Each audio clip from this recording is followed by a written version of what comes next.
Mes chers amis, bonsoir, il est 20h30 et c'est notre rendez-vous d'Halacha pour préparer les fêtes de Pessah. Je voudrais tout d'abord dédier ce cours pour l'élévation de la Neshama de Geneviève Rachel Bat-Alyosha Goldberg, dont nous commençons ce soir la Haskara, Zora Georgette Bat-Esther, Félix Adani Ben Emma Simcha, Mesoda Bat-Laetitia, Marcel Mesrod Ben Simi, Yehuda Ben Penina, Eli Ben Chana Ben Shimoun, Yosef Ben Shalom, Aaron Ben Solika, Nina Bat-Kati Matzliach Levet Politi, Léa Rivka Bat-Rachel, Henri Aaron Ben Raphaël Matatia, Chai Victor Ben Yakuta, Roger Chaibarou Ben Avram Koskas, Yehuda Baralia, Abraham Ben David Ve Esther et de Pinchas Ben Shmuel à Cohen.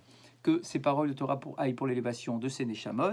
Et je voudrais maintenant faire une prière de Refoua Shelema, que ce cours aille pour la bonne santé de Eliaou Ben Salcha Levi, Céline Rachel Badjanin Chana, Esther Badbaya, Raphaël Ben Chana, Marlouf Ben Yona, Mesoda Badbela, Myriam Bat Rachel, Madame Serfati, Shimon Ben Marlouf, Dvora Bat Aziza, Eliaou Ben Doli Zouira, Abraham Ben Mesodia Feriat, Yehuda Ben Abraham Narboni, Shimon Ben Avigaël, Dorit Dvora Batedit, Yosef Ben Aïcha, David Ben Rachma, Solika Batalia Meloul, Mesodi Bat Solika Toledano, Shlomo Ben Esther, Kamika Azoulé Bat Marie, Moshe Ben Mordechai, Raphaël Ben Chana, Evelyne Bat Rivka. N'hésitez pas, si vous avez d'autres personnes que vous souhaitez associer, soit pour l'Eilou Nishmat, soit pour la Refoua Shelema, n'hésitez pas à m'envoyer un message directement sur mon téléphone ou bien sur la page Facebook de notre cours. Nous sommes en plein cœur de la vérification du Chametz. Nous avons rappelé hier soir que la vérification du Chametz s'effectue non pas quelques heures avant le début de Pessah, mais 24 heures avant, c'est-à-dire la nuit qui précède, et non pas le matin même. Pourquoi ?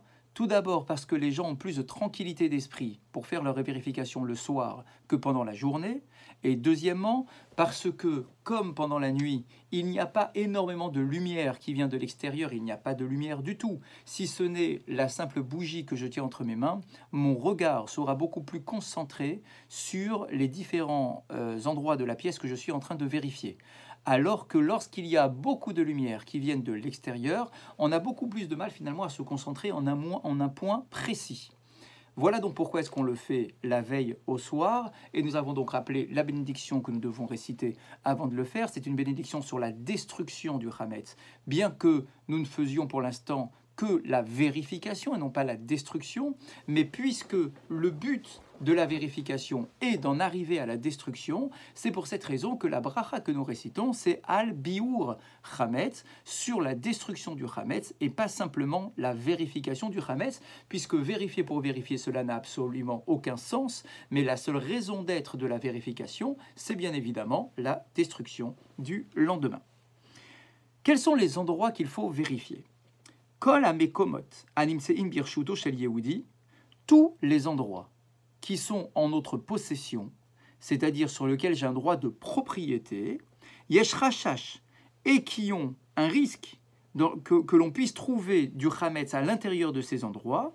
Alors le risque concerne un risque de kazaït, c'est-à-dire de trouver au moins 30 grammes de chametz à cet endroit-là. Chayavim bivdika, voilà les endroits que je dois vérifier. Donc que ça soit clair, droit de propriété et possibilité de trouver du chametz en quantité de 30 grammes. Les fichach, amidbar vea salon shochlim bahem. C'est pour cette raison. La cuisine, le salon, la salle à manger, des endroits dans lesquels on mange généralement, chayavim bivdika, nous avons l'obligation d'y faire une bédika. Vechen kol cheder.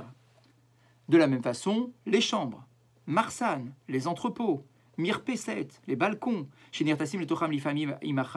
dans lequel je peux pénétrer à l'intérieur de mon entrepôt, de mon balcon avec mon sandwich entre les mains ou bien avec un paquet de gâteaux chametz entre les mains. Dans tous ces endroits-là, chayavim, bivdika, j'ai une obligation halachique de faire la bédika chametz. Aronot begadim.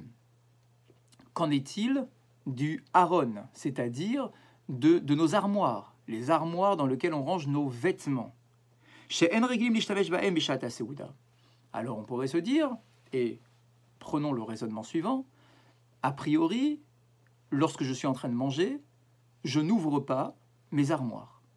C'est-à-dire que je ne vais pas, avec un morceau de pain entre les mains, aller chercher un nouveau vêtement, aller à l'intérieur de ma chambre, ouvrir mon armoire pour aller prendre un vêtement, etc. Enam teonim dika.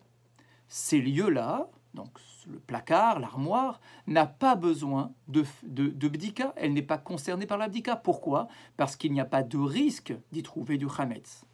Et là, j'en profite. J'en profite bien évidemment pour vous rappeler que les préparatifs liés à la recherche du chametz pour la fête de Pessah n'ont rien à voir avec le ménage du printemps. Il n'y a aucune obligation de frotter les murs, il n'y a aucune obligation de démonter toutes nos armoires et tous les lieux dans lesquels je range mes dossiers, où il y a classé tous mes documents, ou etc., qui sont à l'intérieur de ma maison, dans lequel je suis sûr que jamais je n'ai mis un morceau de pain, ou que je n'ai jamais manipulé mes dossiers, mes papiers avec un morceau de pain dans la main, ou bien même si j'ai un bureau chez moi à la maison, une pièce qui m'est consacrée pour étudier, pour être tranquille, moi ou mon épouse, et que personne ne rentre dans cette pièce. C'est le lieu sacré. Personne n'y met les pieds si ce n'est moi ou mon épouse. Et que nous sommes un peu vigilants, un peu rigoureux, et qu'on ne rentre jamais dans cette pièce avec un sandwich, avec notre assiette, avec notre plateau repas. Que les choses soient claires. Il n'y a pas d'obligation à vérifier ces endroits-là. Il n'y a pas d'obligation à refaire les peintures. Il n'y a pas d'obligation à démonter les portes, à aller chercher en haut, tout en haut et encore plus en haut. Il n'existe aucune obligation par rapport à cela. Les personnes, et cette année en particulier, on peut se retrouver seul. Des personnes âgées peuvent se retrouver seules en se disant « Ah oui, non mais moi j'ai l'habitude tous les ans parce que j'ai une femme de ménage ou bien j'ai quelqu'un, mes enfants qui m'aident à démonter l'ensemble de ma maison et à aller monter, chercher derrière les dossiers et l'endroit où je range tous les draps de la maison. » Cette année, si vous n'êtes pas en mesure de le faire, vous n'aurez rien transgressé. Rien transgressé parce qu'il n'existe aucune obligation de vérifier ces endroits-là. Dans les années extrêmes, dans les années difficiles, il faut revenir sur la source de la halakha. La halakha est d'une pureté d'approche qui tient la route à 100%.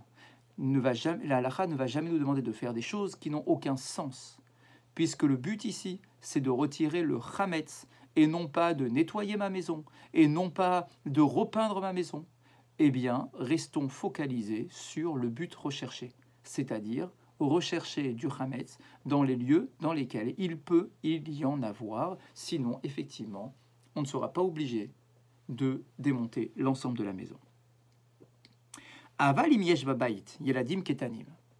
Effectivement, et là aussi c'est au cas par cas, si vous êtes, Baruch Hashem, avec des enfants chez vous à la maison, et que les enfants, à la différence des adultes, peuvent être avec leurs morceaux de pain, de gâteaux, etc., lorsqu'ils ouvrent une armoire. Et qu'ils peuvent tout à fait, parce qu'ils n'ont pas la même concentration qu'un adulte, avoir posé un morceau de gâteau à l'intérieur de l'armoire au moment où ils étaient en train de s'habiller et qu'ils n'ont jamais récupéré le morceau de gâteau qui a été posé au fond de l'armoire. Effectivement, s'il y a des enfants jeunes à la maison, Gam aronot avaidim tzrichem dika, alors là, dans ce cas-là, même les armoires de vêtements auront besoin d'une bédika. Mishum sheyesh chashash, parce qu'il y a un risque. Et là, c'est très intéressant.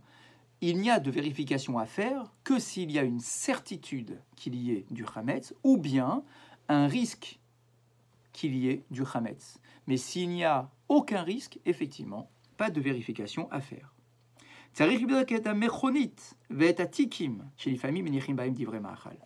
Et là, toujours dans la même logique, on aura l'obligation de vérifier nos voitures et nos sacs à main, nos sacoches, les sacs des enfants, les cartables des enfants.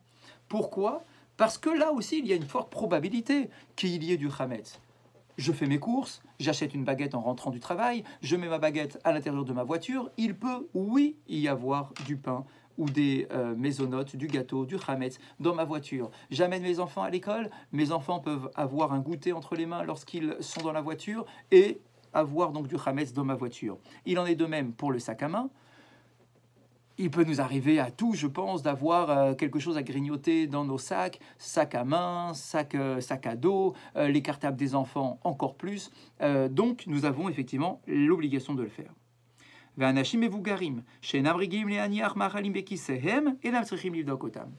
Qu'en est-il de nos poches? Poches de pantalon, poches de costume, poches de veste et de blouse, etc. Alors là encore, tout va dépendre de la réalité du terrain.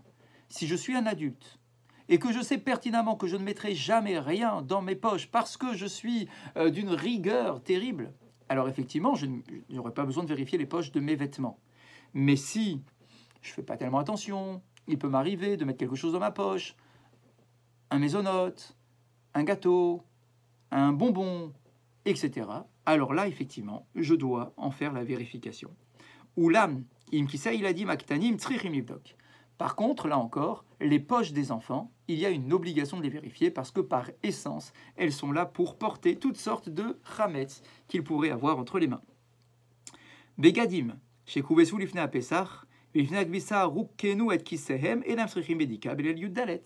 Bien évidemment, si j'ai un vêtement qui a été mis en machine à laver et que je sais pertinemment qu'à chaque fois que je mets un vêtement dans la machine à laver, je vérifie qu'il ne reste rien dans les poches, alors là, du coup, je n'aurai plus besoin de vérifier la veille de Pessah les poches de ces vêtements-là. L'abdika a déjà été faite. Elle a été faite au préalable, puisque au moment où je mets mes habits dans la machine à laver, il n'y a déjà aucun risque qu'il y reste du chametz. Cheder amadregot, shel bait meshutaf. Les escaliers, la cage d'escalier de nos immeubles. Imaginons, nous sommes dans un milieu où il n'y a que des juifs dans l'immeuble, en Israël par exemple, il n'y a que des juifs dans l'immeuble, et donc il y a des parties communes. Dans les parties communes, il y a bien évidemment la cage d'escalier. Qui a la responsabilité du chametz qui se trouve dans les parties communes, comme la cage d'escalier? Ce qui est évident, c'est que la cage d'escalier appartient à tous les propriétaires de l'immeuble. Tout le monde, puisque c'est une partie commune, tout le monde a le même droit de propriété sur la cage d'escalier.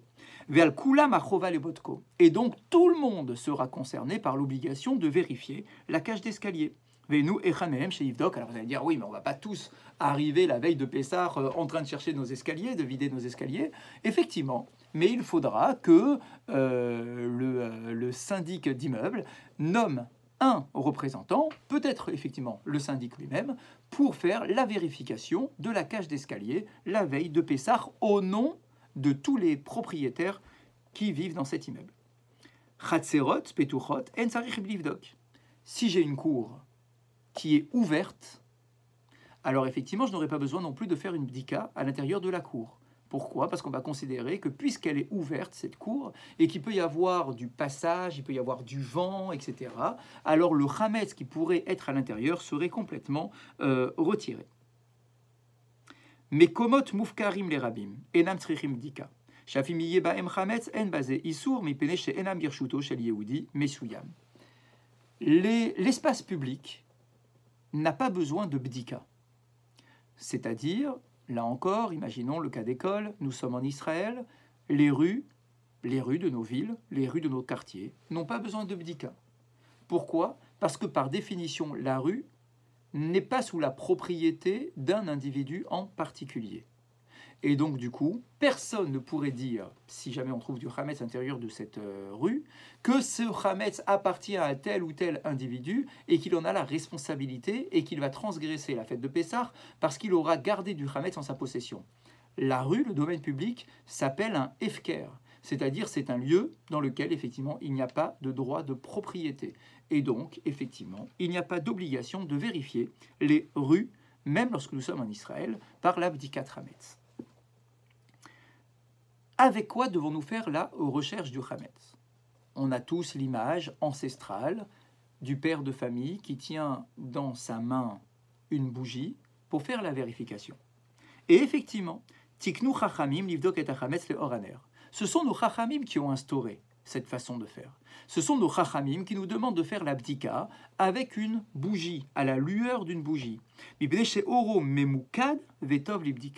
Parce que sa lumière est concentrée et que c'est parfait pour en faire la vérification, puisque comme on l'a dit hier, notre regard va être attiré par le flux lumineux. Et c'est d'ailleurs pour ça, comme nous l'avons également expliqué, que nous faisons la vérification la nuit pour avoir la meilleure concentration possible. En livdok le or avuka, on n'a pas le droit d'utiliser une abouka pour en faire la recherche. La abouka, c'est une torche.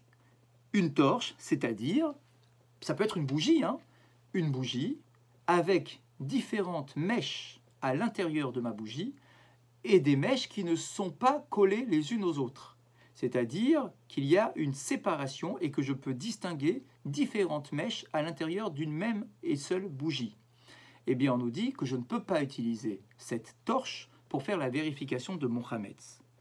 À partir du moment où il y a deux mèches différentes, un peu comme une bougie d'Avdallah, où il y a des mèches différentes, même si finalement la flamme ne forme qu'une seule flamme, mais à partir du moment où il y a deux mèches différentes que j'arrive à distinguer, c'est-à-dire qu'elles ne sont pas tressées en même temps depuis l'origine jusqu'à l'extrémité, alors je ne pourrai pas l'utiliser pour en faire la bdika. Pourquoi ? Mipene, shalhevet avuka gedola. Pourquoi ? Parce que la flamme qui émanerait de cette torche, la flamme serait trop importante, serait trop grosse, serait trop grande, et on serait en réalité non pas concentré sur ma recherche du Hametz, mais je serais plus concentré sur le fait de ne pas brûler les murs de ma maison ou les vêtements de ma maison. C'est-à-dire que si je tiens entre ma main une bougie, une torche, avec une flamme qui est importante, qui est grande, alors je vais avoir peur, effectivement, lorsque je vais être à quatre pattes en train de chercher sous mon fauteuil ou bien derrière mes meubles ou derrière telle ou telle porte, je vais avoir peur de brûler la porte en question, de brûler le fauteuil en question, parce que la flamme est trop importante. Donc je ne serai pas suffisamment concentré sur ma vérification. Et donc, c'est pour cela que même si on a fait la vérification avec une torche de ce genre-là, l'oyatsa, la bdika ne sera pas validée parce qu'on va considérer qu'elle ne sera pas effectuée convenablement.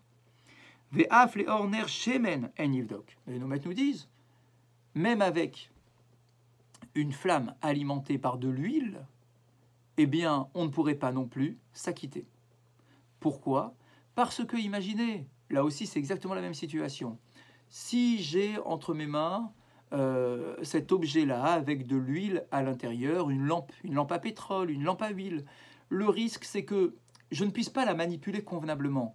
Je vais tout le temps avoir peur, en penchant ma main d'un côté ou d'un autre, qu'il y ait de l'huile qui coule sur mon parquet, sur ma moquette, sur ma tapisserie. Et donc, je vais avoir plus peur en surveillant ma lampe, plutôt que en faisant la recherche de mon Hametz, et je ne serai pas concentré sur la recherche de mon Hametz. C'est pour cette raison que ni la torche sera autorisée, ni même la lampe à huile qui ne pourra pas être utilisée. Les chatrila nivdok les orner paraffine. Et donc les chatrila, c'est clair, je dois utiliser une bougie qui ne me fait pas peur, une bougie que je peux manipuler convenablement, une bougie qui n'a pas une flamme trop importante non plus, pour avoir la meilleure vérification possible. Qu'en est-il de la torche électrique ? La torche, bougie, j'ai compris que c'était interdit, trop dangereux. Mais aujourd'hui, on pourrait se dire, s'il suffit d'avoir le meilleur élément entre les mains pour faire la vérification de mon Hametz, une torche électrique serait absolument parfait.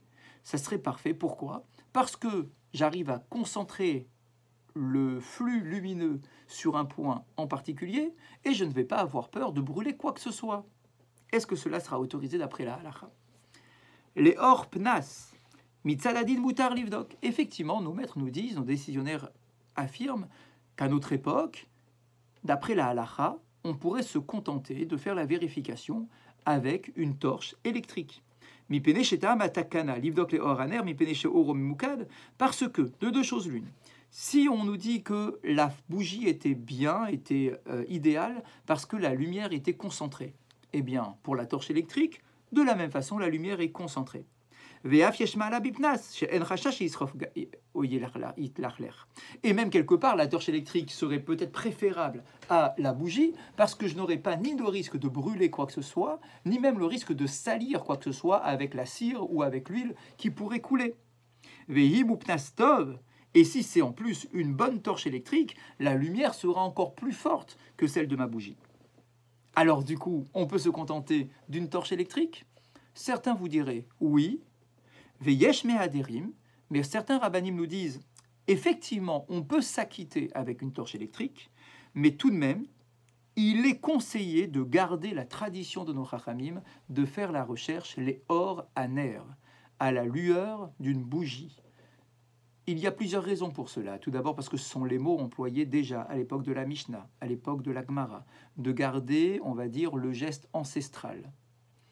Et aussi, nous avons des versets qui nous parlent de cette bédika, les or aner, de la recherche du chametz, qu'Akadosh Baruch Hu va rechercher le chametz qui est en nous, en utilisant effectivement les or aner à la lueur d'une bougie, d'une flamme.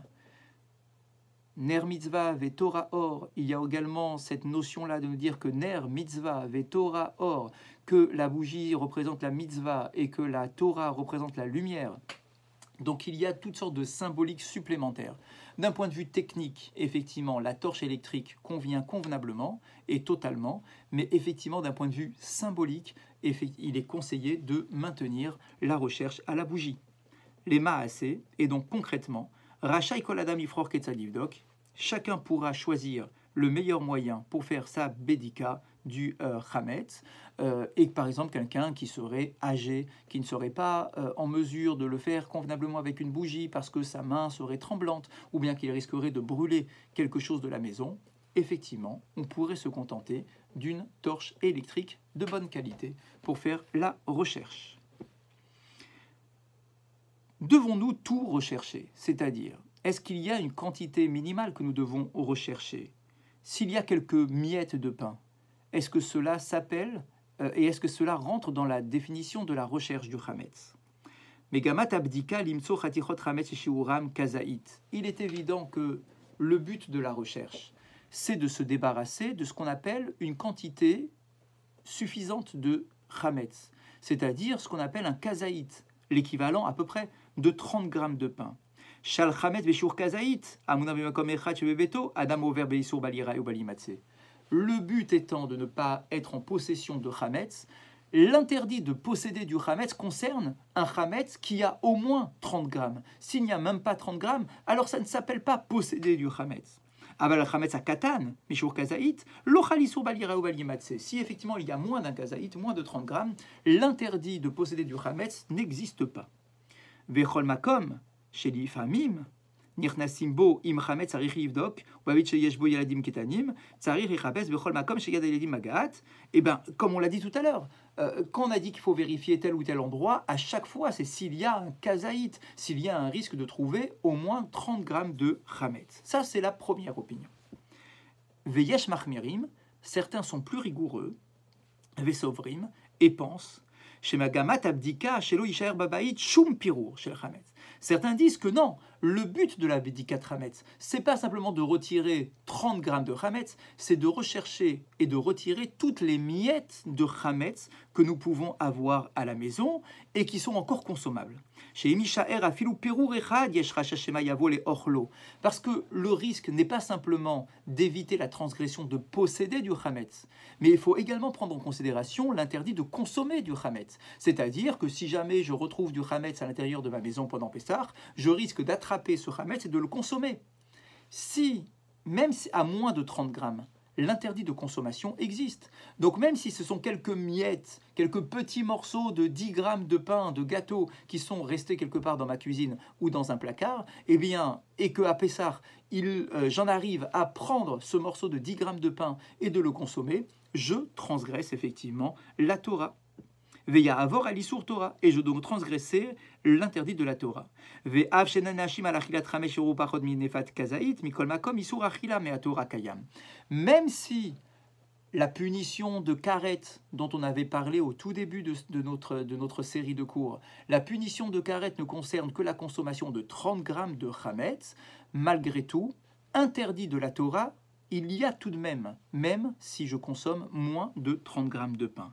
Et donc c'est pour cela que le but de la recherche, ce n'est pas simplement de retirer les 30 grammes de pain, mais c'est de retirer toutes les miettes de pain, et ça c'est une opinion qui est plus sévère, qui est plus rigoureuse dans notre façon de faire la recherche. Omnam, gam ledat mahmirim en tzorech livdok achar pirurim katanim shenikar shehem ochel. Mais même d'après ceux qui sont les plus rigoureux, c'est-à-dire qu'il faut effectivement même retirer 10 grammes de pain cachés quelque part, il est évident que les miettes de pain ne sont pas concernées parce que il y a très peu de risques. Non seulement je ne transgresse pas l'interdit de posséder du chametz pour des miettes, et il n'y a pas non plus de risque d'en arriver à consommer des miettes de pain. Qui prend des miettes qui va retrouver posées au fond de son placard ou son armoire de cuisine, d'accord, pour les mettre dans sa bouche? Il n'y aurait donc pas d'interdit de posséder, ni même d'interdit de consommer, puisque on n'en arriverait pas à consommer quoi que ce soit. Les maasé, concrètement, à halacha kedat amekila. La halacha suit l'opinion la plus cool, la plus souple. Puisque déjà l'obligation de faire l'abdika est une obligation instaurée par les chachamim, puisque d'après la Torah, le bitoul, l'annulation que je fais par la parole, serait largement suffisante. Et que donc nos chachamim, dans le cadre de ce qu'ils ont instauré, nous disent que effectivement, s'il reste des miettes, je ne transgresse pas l'interdit ni de posséder du chametz, ni même d'avoir mal réalisé ma bdika. Mais,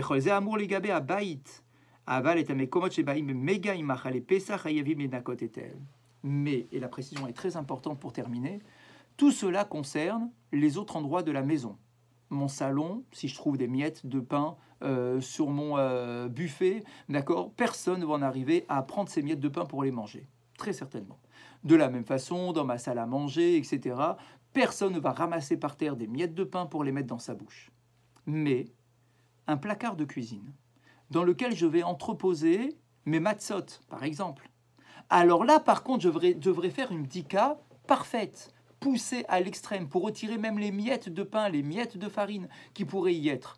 Pourquoi? Parce que puisque c'est en contact de ma nourriture de Pessah, il risque effectivement, lorsque je vais récupérer ma matzah pour la manger, qu'il y ait également une miette de pain, un peu de farine qui s'associe à cela et qui m'empêche et qui me fasse manger du chametz pendant la fête de Pessah. Donc, la bdikat chametz, effectivement, d'après le din, c'est de retirer 30 grammes de pain, mais effectivement, on pousse à l'extrême même de retirer les miettes de pain dans les endroits où j'entrepose mes aliments de Pessah, ou bien mes marmites de Pessah, pour ne pas en arriver à récupérer ces miettes et à les amener dans ma bouche à travers la consommation d'aliments cachers, les Pessah. Voilà pour ce soir. J'espère avoir le plaisir de vous retrouver demain en vous remerciant encore une fois pour votre assiduité et pour votre engouement pour suivre nos différents cours de la journée. Bonne soirée à vous tous.